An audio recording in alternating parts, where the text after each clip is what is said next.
Hey everyone, I hope you're doing well and staying safe during this time. If you're new here, welcome to the channel. Like I said, thank you so much for checking me out. If you haven't done so, please make sure to hit that subscribe button just right below the video. Cool, thank you so much. I really do appreciate it. And if you're returning, welcome back. Thanks again for your support. I truly do appreciate having you here. Attorney John Deaton had to say in response to that. Welcome to the Conspiracy Theory Club. We've been pointing out the massive conflicts of interest and gross appearances of impropriety, and we provided an actual video library proving it all. No one has refuted the timeline of facts. Instead, they call us conspiracy theorists. And I don't have it pulled up for this video, but I retweeted that some hours ago.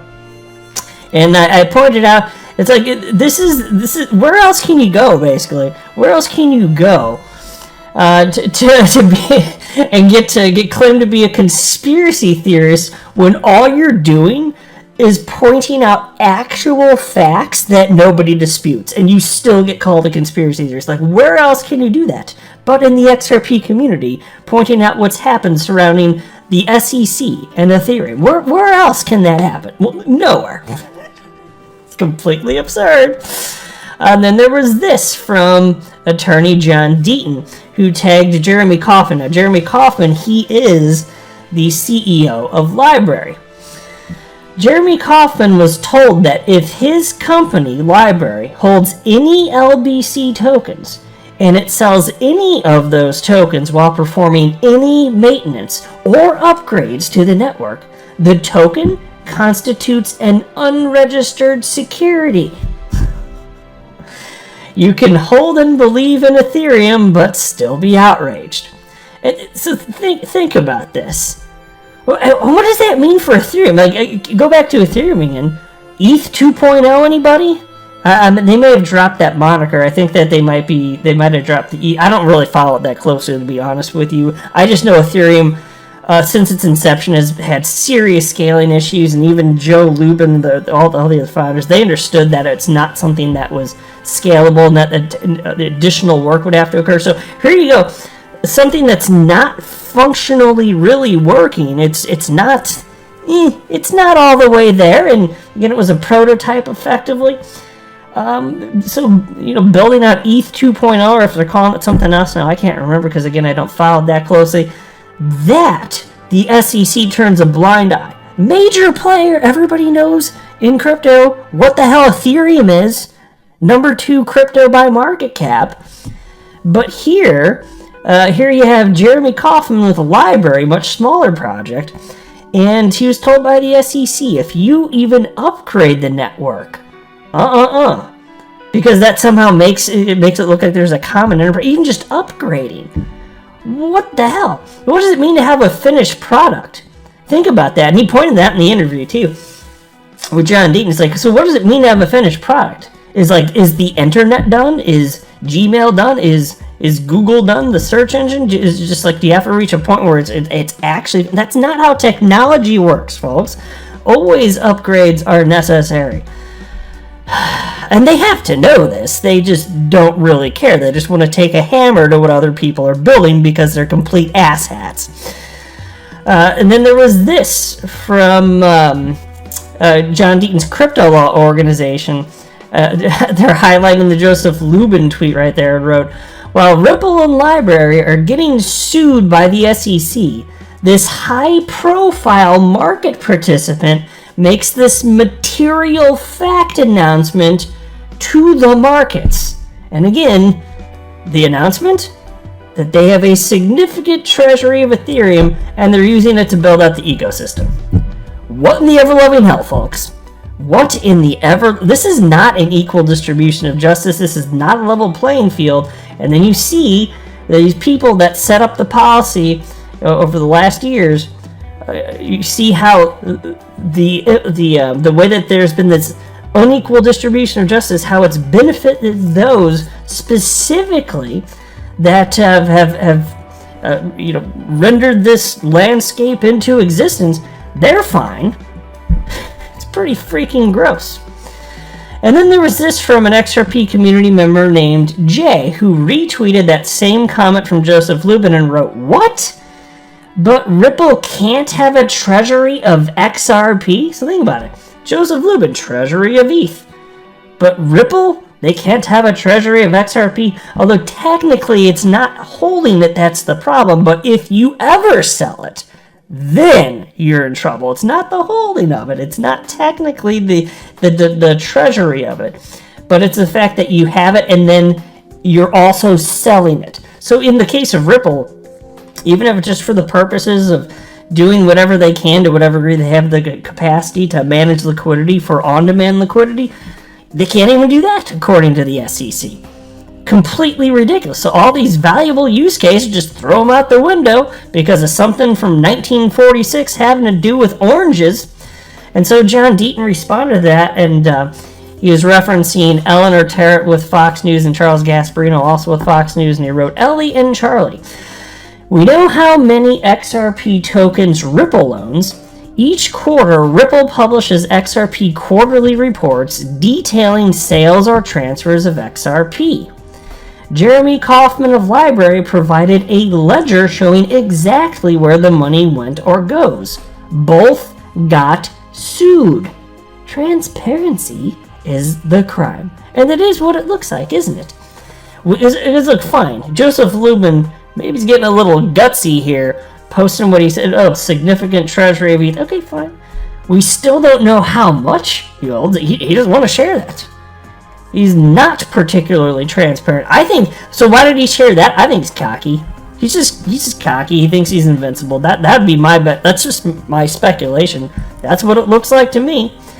Because he's gone so far as to make the argument, dating back to almost a whole decade ago at this point, that they intentionally didn't call ETH a cryptocurrency because they didn't want to get sued into oblivion by the SEC. So they were initially, especially in the earliest of days, claiming that ETH was actually just fuel for the network. And a fuel for a network, that can't be a security, right? Well, it's just as stupid as if imagine if I called myself like a grizzly bear. I'm like, no, I'm not a human. I am a grizzly bear. Well, I'm clearly a human. It's just as stupid as if like a Bitcoin maxi troll out there, Bitcoin, Ripple scam coins here. Just imagine a Bitcoin maxi troll. That's what they sound like, and that's pretty much all they say. Imagine a Bitcoin maxi troll claiming to be a human. Well, you still know it's not a human. A Bitcoin maxi troll is not the same species. It's a Bitcoin maxi troll, right? And so here you have Joseph Lubin claiming that ETH, it's fuel, not a cryptocurrency. That was, what? Just trying to skirt the system. It's stupid. It's completely ridiculous. Then there was this from attorney John Deaton. Jeremy Kaufman offered to do anything to resolve the case. He offered to dissolve Library and sell the assets at auction. He followed the advice of Perkins Coie. He asked the SEC to explain what he can do to comply. They said it's not their job to show him how to comply. Isn't that insane, folks? They won't tell him, okay, what you're doing, it's wrong and it's illegal, but we're not going to tell you how to fix it. In theory, there's a way to fix it. We're not going to tell you what you're doing wrong so that you can fix it.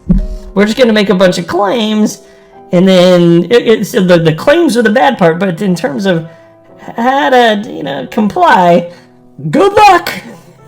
It's completely crazy. And he's true. That is true. In the interview, Jeremy Kaufman, he said he literally, this is how much he just believes in the project. The only thing that he wouldn't allow ever is for LBC to be registered with the SEC, because then it's worthless. Because it's like, if you did that, like, to what degree would it even be decentralized, and if that were the thing? So he's like, that's the only thing I won't do. But he said he would actually literally dissolve his own freaking company and just sell the assets at auction, just be done with it. That's how much the project means. Now that is inspiring, and I just thought it was pretty cool. And also, he got legal advice before this all happened from Perkins Coie. That's the same firm that Ripple went to back in 2012, literally.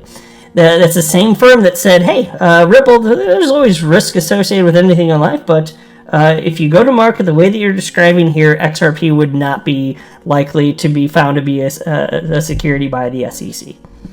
Back in 2012. Perkins Coie is also the firm that helped write the Billy Boy Hinman Ethereum free pass speech that he gave on June 14th of 2018. So Perkins Coie, very well known in the world of crypto. And then there was this from the official Library Twitter account. It's a fake conversation between Library and the SEC, but the gist of it actually happened. And so here you go. SEC says the following: your token looks like a security. Library says, oh no, is there anything we can do to change that? SEC says, yes, but you have to guess what it is. Library says, can you give us any hints? SEC, no. Library just guesses. SEC says, you guessed wrong, now we punish you. Which is a silly way of looking at it, but that is what happened. You know, there's a reason over 3,000 people to this point have already hit like on that. It's because it rings true, and this is actually what's happening. Now take a look at this. There is this video clip. It went on a couple minutes. I'm not going to play it, but it was of J.W. Barrett, who I was citing at the beginning of this video. And he was just on a video conference. Gary Gensler was on the call too. And he was not being rude, just to be clear, but he was making his opinion known. And Gary Gensler, he responded at the end, and Gary Gensler was actually cordial and polite, but you kind of expect that. He's just speaking, put those kind-sounding words out there, but then just be basically a complete devil and a dictator behind the scenes in terms of the way that you manage things at the SEC and go after the crypto market. Okay. And so Crypto Law here wrote, outgoing SEC advisory committee member fires off criticism to Gary Gensler on his handling of digital assets as he leaves his position. And there was this. Yeah, here we go. So this is an actual tweet from J.W. Barrett on this, sharing the clip. Upon my term ending on the SEC's advisory committee last week, I took the chance to give Chair Gensler some strong words about his abuse of digital assets.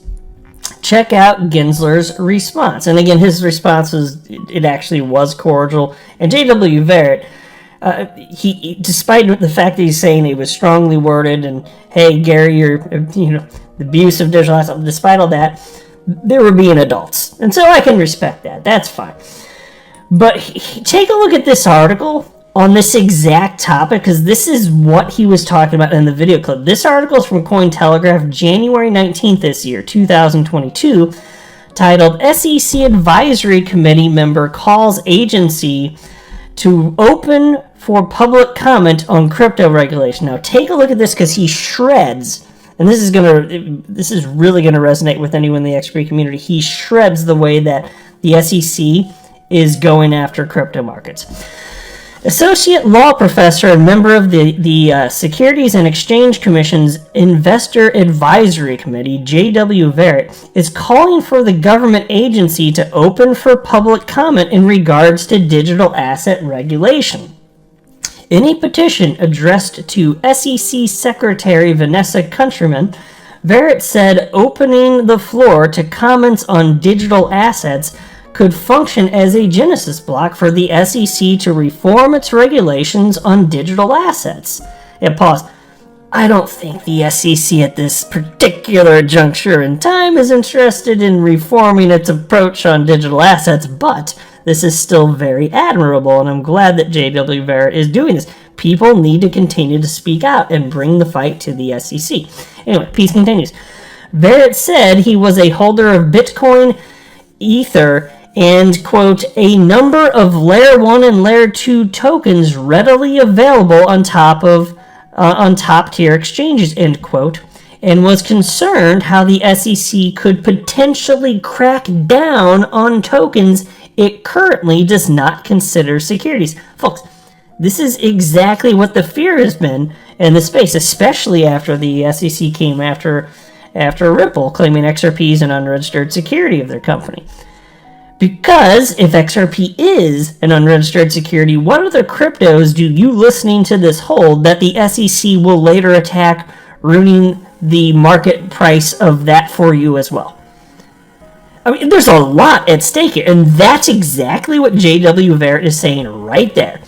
Piece continues.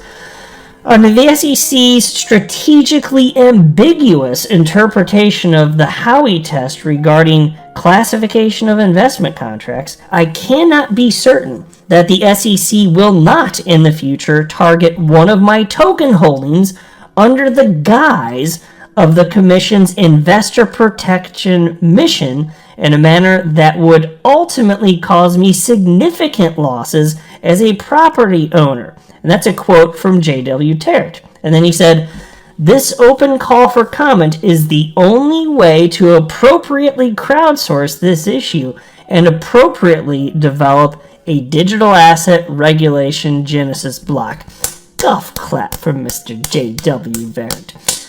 It's the only people that actually think the SEC's approach to crypto is the right approach are those people in the SEC at the top.